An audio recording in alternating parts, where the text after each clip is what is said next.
அனைவருக்கும் வணக்கம். பத்மாவதி கிச்சன் சேனலுக்கு உங்களை அன்புடன் வரவேற்கிறேன். நம்மளுடைய சேனலில் எளிமையான கோயில் வழிபாடு தாந்திரிக பரிகாரம் தான் போடுறோங்க. இந்த சேனலை சப்ஸ்கிரைப் பண்ணி வச்சுக்கோங்க. பக்கத்தில் இருக்க பெல் பட்டனை கிளிக் பண்ணி வச்சுக்கோங்க. நாங்கள் போடுற ஒவ்வொரு வீடியோவும் உங்களுக்கு உடனுக்குடன் அப்டேட் ஆகிட்டு இருக்கும். வாங்க வீடியோக்குள்ளே போகலாம். அதாவது இந்த ஜூலை மாதம் 6ஆம் தேதியிலிருந்து 15ஆம் தேதி வரை ஆசாட நவராத்திரி தினமாக வாராகி அம்மாவை நம்ம வழிபடுவோம். இந்த வாராகி அம்மாவை நம்ம எப்படி வழிபடலாம் அப்படிங்கிறது தான் பார்க்க போகிறோங்க.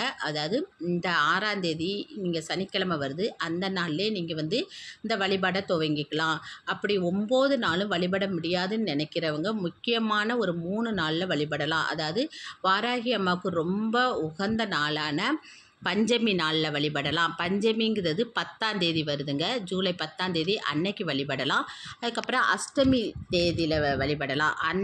13ஆம் தேதி 2:14 சாயந்தரம் மதியம் 2:14 இருந்து 14ஆம் தேதி 4:02 வரை சாயந்தரம் 4:02 வரை அந்த டயம் இருக்குது. அந்த டயத்தில் அஷ்டமி திதியில் நம்ம வாராகி அம்மை வழிபடலாம். அதுக்கப்புறம் தசமி அது முடிகிறது தசமியில் முடியுதுங்க. அதாவது 15ஆம் தேதி ஜூலை 15ஆம் தேதி சாயந்தரம் ஒரு 6 மணிக்கு முடியுதுங்க. அந்த டயத்துலேயும் நம்ம வாராகி அம்மா வழிபடலாம். இந்த 3 நாளையும் முக்கியமாக நீங்கள் வழிபடலாம். முடிஞ்சவங்க இந்த 9 நாளும் கூட நம்ம வாராகி அம்மாவை வழிபடும் போது நமக்கு சகலவித சௌபாக்கியங்களும் உண்டாகுங்க. கேட்டதை கொடுக்குங்க. எதிரிங்க தொல்லைகளே இருக்காது. நமக்கு கல்யாணம் ஆகாதவங்களுக்கு கல்யாணம் ஆகும், குழந்தை பாக்கியம் வேண்டியவங்களுக்கு குழந்தை பாக்கியம் வரும். அதாவது வாராகிங்கிறது எல்லோரும் நம்ம அம்மாட்ட எப்படி பேசுகிறோமோ அதே மாதிரி நல்ல கனிவோடு நம்ம அம்பாவை வழிபடும் போது நமக்கு சகலவித சௌபாக்கியங்களும் தருங்க.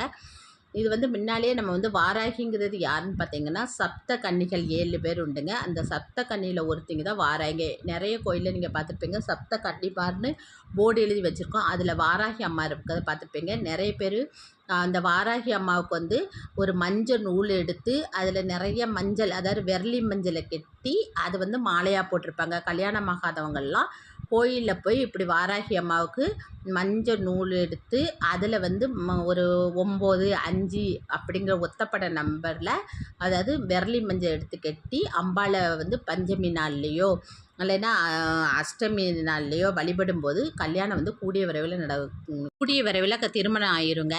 இந்த நம்ம 9 ஆசாட நவராத்திரி நம்ம எப்படி கொண்டாடணும்னு பார்த்தீங்கன்னா, நீங்கள் வீட்லேயே நம்ம வாராகி அம்மா படம் இருந்ததுன்னா, பூஜை ரூமில் வாராகி அம்மா படம் இருந்தால் நல்லா தொடச்சி மஞ்சள் சந்தன குங்குமம்லாம் வச்சுக்கோங்க. அம்பாளுக்கு பிடிச்ச மலரான நல்ல நறுமணம் உள்ள மல்லிகைப்பூ, பிச்சிப்பூ, தாமரைப்பூ இதெல்லாம் வச்சுக்கோங்க. அதுக்கப்புறம் உங்கள்கிட்ட படம் இருக்குன்னா படத்தை இப்படி அலங்காரம் பண்ணி வச்சுக்கோங்க. படம் இல்லை, எங்கிட்ட சிலை தான் இருக்குன்னா சிலைக்கு அபிஷேகங்கள்லாம் பண்ணி, அதாவது தேன் பால் இதை கொண்டு அபிஷேகம் பண்ணி பூவால் அலங்காரம் பண்ணி மஞ்சள் குங்குமம்லாம் வச்சு அதை எடுத்து வச்சுக்கோங்க. எங்கிட்ட படம் சிலை எதுவுமே இல்லைனாலும் நீங்கள் கவலைப்பட வேண்டாங்க. ஒரு அகல் விளக்கு எடுத்துக்கோங்க. அகல் விளக்கில் நல்ல சுத்தமான அகல் விளக்கில் சுற்றி மஞ்சள் குங்குமம் எல்லாம் வச்சுட்டு நெய் ஊற்றி பஞ்சு திரியிட்டு கிழக்கு முகம் பார்த்து விளக்கேற்றி வச்சுட்டு அதே வாராகி அம்மையாக நினச்சி நீங்கள் வழிபட தொடங்க.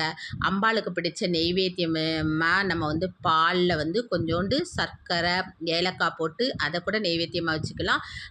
எங்களால் செய்ய முடியும், நெய்வேத்தியம் செய்ய முடியும் அப்படின்னு நினைக்கிறவங்க அம்பாளுக்கு பிடிச்ச மிளகு போட்ட உளுந்த வடை, கருத்த உளுந்தில் உள்ள உளுந்த வடை வைக்கலாம். நவதானிய தோசை சுட்டு வைக்கலாம். அதுக்கப்புறம் எலுமிச்சை சாதம், புளி சாதம், பின்ன கிழங்கு வகையில் சக்கரவள்ளி கிழங்கு, மரவள்ளி கிழங்கு, பின்ன கடலை மிட்டாய் இதெல்லாமே அம்பாளுக்கு பிடிக்கும். பின்ன பழ வகையில் மாதுளப்பழம் வச்சுக்கலாம், வாழைப்பழம் வச்சுக்கலாம். உங்களுக்கு என்ன சௌரியப்படுதோ அதை அம்பாளுக்கு நெய்வேத்தியமாக வைங்க. அதை அம்பா மனப்பூர்வமாக ஏற்றுக்கிடுவாங்க. அது ஒன்றும் முடியாதவங்க கொஞ்சோண்டு பால் எடுத்து ஏலக்காய் அதில் கொஞ்சம் சர்க்கரை போட்டு வைங்க. அதே நெய்வேத்தியமாக எடுத்துக்கிடுவாங்க. எடுத்து தூப தீபம்லாம் காணிச்சு மனசார வழிபடுங்க. உங்களுக்கு என்ன வேண்டுமோ வேண்டி வழிபடுங்க. ஒரு தட்டில் கொஞ்சம் குங்குமம் வச்சுக்கோங்க. இன்னொரு தட்டில் அம்பாளுடைய காயத்ரி மந்திரம் சொல்லியோ இல்லைன்னா அம்பாளுடைய நாமங்களை சொல்லியோ நீங்கள் அதை ஒரு 108 தடவை அர்ச்சனை பண்ணுங்கள். என்ன நாமம் சொல்லுதுன்னு பார்த்தோன்னா, ஓம் வாராகி அன்னையே போற்றி, ஓம் வாராகி அன்னையே போற்றி, ஓம் வாராகி அன்னையே போற்றி அப்படின்னு சொல்லுங்கள். இந்த மந்திரத்தையே ஓம் வாராகி அன்னையே போற்றி அப்படிங்கிற மந்திரத்தை 108 தடவை சொல்லி இந்த குங்குமத்தை அர்ச்சனை பண்ணி வச்சுக்கிடுங்க. இந்த குங்குமத்தை நீங்கள் டெய்லி நீங்கள் வச்சுட்டு வேலைக்கு போகும்போதும் சரி, ஒரு விஷயத்துக்காக அந்த விஷயம் நிறைவேறணும், நமக்கு சக்ஸஸ் ஆகணும்னு நினைக்கிறவங்க இந்த குங்குமத்தை வச்சுட்டு போகும்போது எவ்வளோ தடைகள் வந்தாலும் அந்த விஷயம் உங்களுக்கு சக்ஸஸ் ஆகி கை கொடுத்துருங்க. அதை தொடர்ந்து நீங்கள் செஞ்சு பாருங்கள்.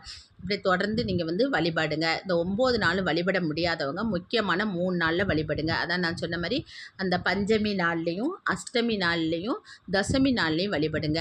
இப்போ இந்த விரதத்தை நீங்கள் இப்போ வந்து விரதம் இருந்து வழிபடுறவங்களும் வழிபடுவாங்க. அதாவது எப்படின்னா, ஒரு நேரம் மாத்திரம் சாப்பிட்டுட்டு 9 நாளும் விரதம் இருந்து வழிபடுறவங்களும் இருக்காங்க. இல்லை 2 நேரம் உணவு எடுத்துட்டு 1 நேரம் விரதம் இருக்கவங்களும் இருக்காங்க. விரதமே இருக்க முடியாது அப்படின்னு நினைக்கிறவங்களும், ஏன்னா அவங்கவுங்க உடல்நிலை அனுசரித்து அவங்க விரதம் இருக்க முடியாதுனாலும் 3 நேரம் கூட நம்ம வந்து சைவ சாப்பாடு மாத்திரம் சாப்பிட்டுட்டு கூட இந்த பூஜையை நம்ம செய்யலாம். ஏன்னா வாராகிங்கிறது நம்மளுடைய அம்மா மாதிரி தான். நம்ம அம்மாட்ட என்ன வேண்டி கேட்போம், நம்ம அம்மாட்ட எப்படி பேசுவோம், அதே மாதிரி நமக்கு என்னெல்லாம் உங்களுக்கு என்னெல்லாம் பிரச்சனை இருக்கோ அவங்கவுங்க பிரச்சனைக்கு தகுந்தால என்னெல்லாம் இருக்கோ வேண்டி வழிபடுங்க. குழந்தை பாக்கியம் வேணுங்க, குழந்தை பாக்கியம் வேணும், வீடு வேணுங்க, சொந்த வீடு அமையணுன்னாலும் சரி, என்ன தேவையோ, தொழில் நல்ல நீதி அமையணும், தொழிலில் நல்ல வருமானம் வரணும், என்ன வேண்டி கேட்டாலும் அந்த அம்பாளால் எல்லா ஆசையும் நமக்கு வழங்குவாங்க. இப்படி தொடர்ந்து நீங்கள் 9 நாளும் வழிபட்டு வாங்க. இந்த நவராத்திரியினுடைய கடைசி நாளான அன்று வந்து தசமி அன்னைக்கு நீங்கள் வந்து உங்களால் முடிஞ்ச யாராவது 2, 3 பேருக்கு அதாவது சாப்பாட்டுக்கே கொஞ்சம் கஷ்டப்படுறவங்களுக்கு அன்னதானம் பண்ணுங்கள். அன்னதானம் பண்ணும்போது இந்த பலன் கூடுதலாக உங்களுக்கு கிடைக்குங்க. நீங்கள் இது போல் தொடர்ந்து செஞ்சு உங்களுக்கு சகலவித சௌபாக்கியங்களும் இந்த ஆஷாட நவராத்திரி கிடைக்கட்டும்னு நானும் வாராகி அம்மையை வேண்டிக் கொள்கிறேங்க. இந்த வீடியோ பிடிச்சிருந்தா லைக் பண்ணுங்கள், ஷேர் பண்ணுங்கள், சப்ஸ்கிரைப் பண்ணுங்கள், பக்கத்தில் இருக்க பெல் பட்டனை கிளிக் பண்ணி வச்சுக்கோங்க. இன்னொரு பதிவில் உங்களை சந்திக்கிறேன். நன்றி, வணக்கம்.